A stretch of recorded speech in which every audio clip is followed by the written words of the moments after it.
என்னப்பா வள வளன்னு 5 நாள் டெஸ்ட் மேட்ச் நடத்திட்டு இருக்கீங்க.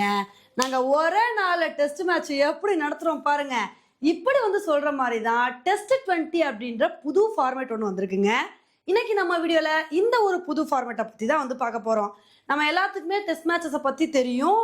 மொத்தம் 5 நாள் நடக்கும். ஒவ்வொரு நாளும் 90 ஓவர் வரைக்கும் டெஸ்ட் மேட்ச் நடக்குங்க. ஆனா இப்ப டெஸ்ட் 20 அப்படின்ற புது ஃபார்மேட்டை கொண்டு வந்திருக்காங்க. இதுவும் டெஸ்ட் மேட்ச் மாதிரியே தான் இருக்கும். ஆனா 5 நாள் நடக்காதுங்க. ஒரே நாள்ல டெஸ்ட் மேட்ச் முடிஞ்சிரும். நார்மலா டெஸ்ட் மேட்ச்ல ஒவ்வொரு டீமும் எப்படி 2 இன்னிங்ஸ் விளையாடுறாங்களோ அதே மாதிரி இந்த டெஸ்ட் 20லயும் ஒவ்வொரு டீமும் 2 இன்னிங்ஸ் விளையாடுவாங்க. ஆனா ஒரு இன்னிங்ஸும் வெறும் 20 ஓவர் மட்டும் தாங்க நடக்கும். அதனால ஒட்டுமொத்த டெஸ்ட் மேட்சே வெறும் 80 ஓவர்ல தான் நடக்கும். மற்றபடி டெஸ்ட் மேட்ச்ல இருக்கிற எல்லா ரூல்ஸ் அண்ட் ரெகுலேஷன்ஸும் இந்த டெஸ்ட் 20லயே இருக்குங்க. ஃபார் எக்ஸாம்பிள் நம்ம எப்படி டெஸ்ட் மேட்ச்ல 200 ரன்னுக்கு மேல ஒரு டீம் லீட் எடுத்துட்டாங்க அப்படின்னா அப்படியே ஃபாலோ ஆன் பண்ண சொல்லுவாங்க. அதே மாதிரி இந்த டெஸ்ட் 20லயும் ஒரு டீம் 75 ரன்னுக்கு மேல லீட் எடுத்தாங்க அப்படின்னா அப்போ அந்த டீமையே ஃபாலோ ஆன் பண்ண சொல்லலாம் அப்படின்ற அந்த ரூல்ஸும் இருக்கு. சரிப்பா, இந்த டெஸ்ட் 20 எப்ப இருந்து ஸ்டார்ட் ஆக போகுது அப்படின்னு தானே கேக்குறீங்க. வர ஜனவரியில இருந்து இந்த டெஸ்ட் 20 ஸ்டார்ட் ஆக போகுதுங்க.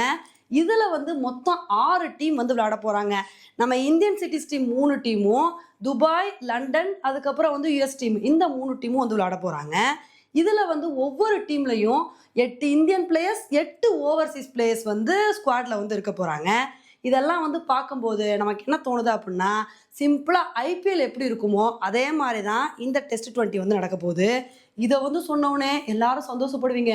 பரவாயில்லையே, அப்போ ஐபிஎல் மாதிரி எல்லா பிளேயர்ஸும் இந்த ஃபார்மேட்ல விளையாடுவாங்களே, பயங்கர இன்ட்ரெஸ்டிங்கா இந்த டெஸ்ட் 20 இருக்க போகுது அப்படின்னு தானே நினைக்கிறீங்க. அதுதாங்க இல்லை. ஏன்னா இந்த ஒரு டெஸ்ட் 20 ஃபார்மேட்ல எல்லா பிளேயர்ஸும் விளையாட முடியாது.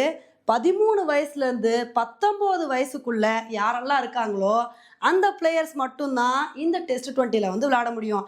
அண்டர் 19ல யாரெல்லாம் விளையாடுறாங்களோ அவங்க மட்டும்தான் இந்த ஒரு டெஸ்ட் 20ல விளையாட முடியும்.